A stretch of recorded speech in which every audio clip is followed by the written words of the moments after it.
Hi, this is Sandro. I hear a lot of people complaining about the fact that they're not as successful as they would like to be, and yet, despite that, I hear them making the same mistake, typically on the telephone when they first introduce themselves to a new prospective client.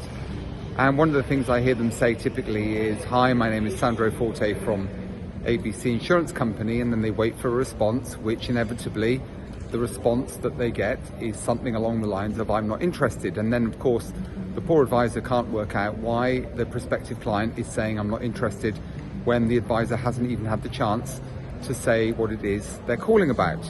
Now, of course, that's the first fundamental mistake we make, because we are giving the prospective client the opportunity to say no. We are making that fundamental mistake of feeding them information which puts them in control of the telephone call.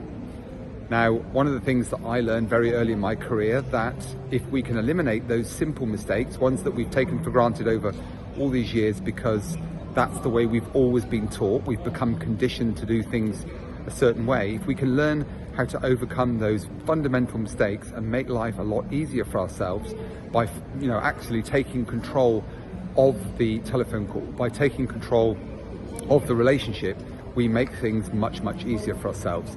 So one of the things that we can do is to introduce, I call it humanise, a third party. And that third party introduction shifts the emphasis away from the paradigm, that thing that the prospective client is thinking about, that misperception, if you like, which leads to an objection, to an acceptance based on another kind of message that we can deliver without losing sight of what we are actually calling them about. So on that basis, I developed, amongst other things, a masterclass which helps advisors, anyone in the sales professions, to understand A, the mistake people make, and B, how to fix that mistake to achieve better outcomes. To understand what we do, how we do it, and the success we achieve as a result of it.